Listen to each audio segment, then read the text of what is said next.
Hi, I'm Ken, and this is the edge of Swan Lake at the north end of Vernon in British Columbia. This is only my second flight with the Parrot Bebop 2 drone, or quadcopter as a lot of people call it, and I'm out today just getting a little bit of flying practice, see what the drone will do, and then later on we'll bring it back and try out a little bit of editing as well. So I guess first I should thank my wife for buying me this drone for Christmas. It was very unexpected and just a great surprise. I now have a flying camera. There's a lot of very polished professional videos out there. This will not be one of them. This is more just a exploration of what it's like to fly the Parrot Bebop 2 with the Sky controller and see what it'll do, and maybe a few hints for people that are learning to fly their own drones. Initially, I found the level of information provided with the Bebop 2 to be quite limited, but as I searched further on forums and videos, I gained enough confidence to try it out myself. Yeah, I watched some other videos of other people learning different drones, and they looked very challenging. This one was, as soon as I got over my initial fears, was very simple.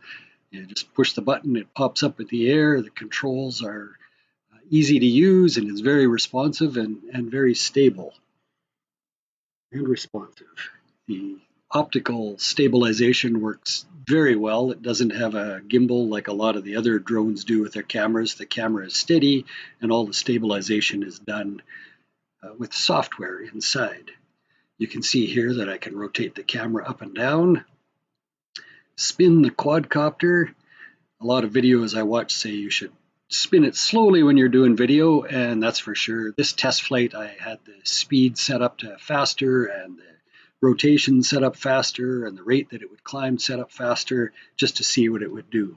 So a lot of those settings I would not use again to capture video that people will want to watch. A few times on here you've seen little black wavy lines at the side of the image.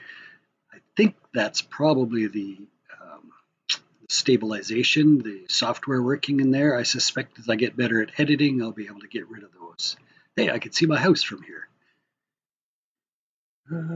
You can set the operational parameters of this before you go out. You download the software to fly the quadcopter, and I was using an old Apple 5 to run it with, and I was able to set how quickly it would rotate, how fast it would go, how quickly it would rise, the final height that it would get to, and how far away it would go. Those last two factors are very important. If you go to Transport Canada, if you're flying in Canada, of course, they will tell you that you can only have it flying up to 90 meters high and a certain distance away, and not near airports. And oh, here, I like this little section here. This turned out pretty good. It's kind of neat. And I was getting pretty brave with it too. It's so responsive that I just flew it just like a foot over my head and didn't even have to duck. As I get further down on this one, with this small quadcopter, sometimes it's very hard to see. And actually, as I got near the end of this run, I couldn't see it anymore. And I just hit the return home button and boom, back it came, nice and easy. So that was very good.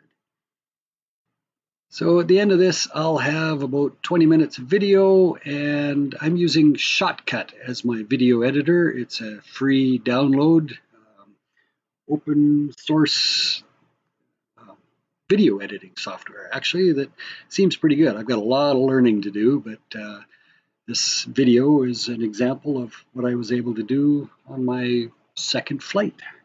So hope that's good. Now I need to learn how to work YouTube. Take care. Goodbye.